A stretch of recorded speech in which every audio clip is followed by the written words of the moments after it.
Hello and welcome to running the t-test in Desmos. So we've uh, worked on running t-tests or running hypothesis tests for the population mean using the t-distribution, uh, where we've carefully walked through finding the approximation for the standard error, uh, finding the relevant t-score, and then plugging into the applet and canvas to find the probability. Um, I have programmed in a much quicker version for calculating the p-value in Canvas. So just some things. Our null hypothesis for a t-test.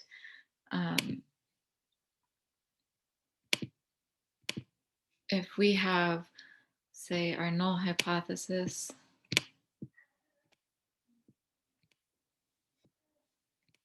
were mu equals, I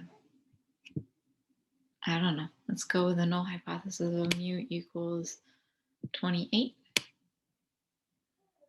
Then what you would enter here would be, I used capital M because I can't type mu in Desmos. Oops, then we would just type in 28 for our capital M. Then our sample size, whatever your sample size is. So maybe we have a sample size of 60, then we would put in n equals 60 for our sample size. For your sample mean, let's say that your sample mean was 23, and then maybe we have a standard deviation of 10, or let's go more than that. Let's say we have a standard deviation of 15, 20. There we go. Sorry, I'm just trying to pick a large enough standard deviation so that we can see it show up in our graph. So in this what I've typed in here, notice that I left the m equals, n equals, m equals, and s equals. I'm just typing the relevant number in. Each one is labeled for what we should enter. So for our null hypothesis, we had mu equals 28. We're going to have capital M equals 28. Sample size, we're used to using n. Sample mean, I couldn't type x bar, so we're just using a lowercase m. Sample standard deviation, we usually use s. Then we can just skip straight to, if our alternative hypothesis was that mu is less than, then we would do the left area. So this would be if our alternative hypothesis or mu is less than, in this case, 28, then this is what we would use. On the other hand, if we were working with mu is greater than, then we would use the right area.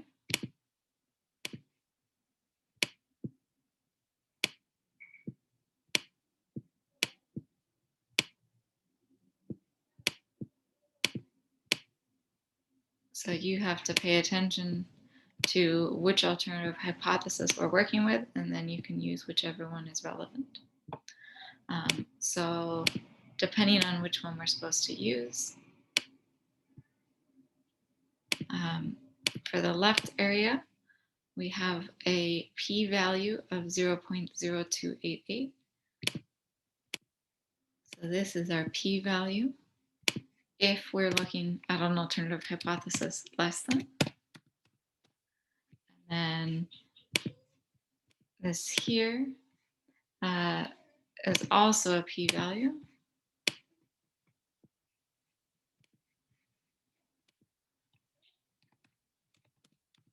If we are working with alternative hypothesis with greater than. So it depends again on which alternative hypothesis we are working with.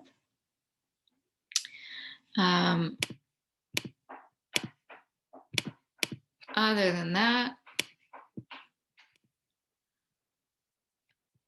we also have the breakdown for the steps in between.